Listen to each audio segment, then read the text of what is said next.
Hello viewers, அனைவருக்கும் வணக்கம்.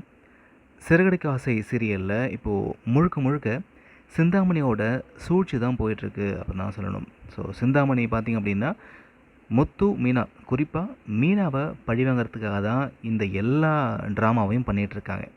So இப்போது ஃபினான்சியரோட சேர்ந்துக்கிட்டு இப்போ சிந்தாமணி பார்த்திங்கன்னா ஏகப்பட்ட பித்தலாட்டத்தை பண்ணிகிட்ருக்காங்க. எப்படியாச்சும் அந்த வீட்டை அடைஞ்சே ஆகணும் அப்படின்றதுக்காக. இப்போது முத்துவும் மீனாவும் இந்த மனோஜ் வாங்கின 48 லட்சம் கடனில் 10 லட்சத்தை அடைச்சிட்டாங்க.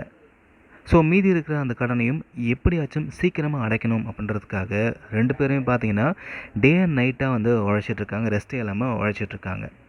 பட் இப்போ சிந்தாமணி திரும்பவும் ஒரு சூழ்ச்சி பண்ணுறா. என்ன அப்படின்னா, மீதி இருக்கிற அந்த 38 லட்சம் பணத்தை உடனடியாக கொடுக்கணும் அப்படின்னு சொல்லிட்டு ஒரு நோட்டீஸ் அனுப்பு அப்படின்ற மாதிரி இப்போ ஃபினான்ஷியருக்கு சிந்தாமணி சொல்ல, அதே மாதிரி அந்த ஃபினான்ஷியரும் பார்த்தீங்கன்னா ஒரு நோட்டீஸ் அனுப்புகிறான். என்ன காரணம் அப்படின்னா, இப்போ நடந்த பிரச்சனையில் இப்போ மீனா போய்ட்டு ஒரு அதிரடியாக ஒரு ஆக்ஷன் பண்ணாங்கல்ல. ஸோ நான் நீ ஒன்றை இருக்கிற அந்த டாக்குமெண்ட்ஸ்லாம் நீ கொடுக்கல அப்படின்னா நான் கமிஷன் ஆஃபீஸில் கம்ப்ளைண்ட் கொடுத்தேன்னு சொல்லி மிரட்டி டாக்குமெண்ட்ஸை வாங்கினாங்கல்ல. இதில் கடுப்பான சிந்தாமணி எப்படியாச்சும் மீனாவை பழி வாங்கிறதுக்கு இப்போது இந்த ஆயுதத்தை கையில் எடுத்திருக்கா.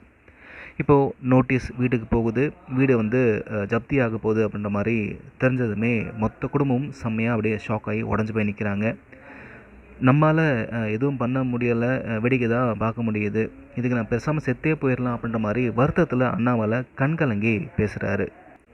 ஸோ இந்த நிலைமையில் அவமானத்துலேருந்து தப்பிக்கணும் அப்படின்றதுக்காக இவங்க வாழ்ந்து அவங்க சொந்த வீட்டிலேருந்து இப்போ அண்ணாமலை குடும்பம் மொத்தமாக வெளியேறுறாங்க. இவங்க இப்போது எங்கே போய் தங்க போகிறாங்க, யார் வீட்டுக்கு போக போகிறாங்க, என்ன பண்ண போகிறாங்க அப்படின்றத நாம் வரக்கூடிய எபிசோட்ஸில் வெயிட் பண்ணி பார்க்கலாம். ஆனால் எது எப்படி இருந்தாலும் கடைசி நேரத்தில் கண்டிப்பாக முத்து, மீனாவும் அண்ணாமலைக்காக இந்த வீட்டை கண்டிப்பாக காப்பாற்ற தான் போகிறாங்க. பட் இந்த விஜயா இனிமேலாவது திருந்துவாங்களா அப்படின்றது தான் வியூவர்ஸோட மிகப்பெரிய கேள்வியே. ஏன்னா என்ன தான் முத்து, மீனாவும் ஆரம்பத்துலேருந்து இவங்க பண்ணுற தப்பெல்லாம் காப்பாற்றி நல்லது பண்ணாலும் கடைசியில் பழி யார் மேலே போக போகுது? முத்து மேலேயும் மீனா மேலேயும் தான்.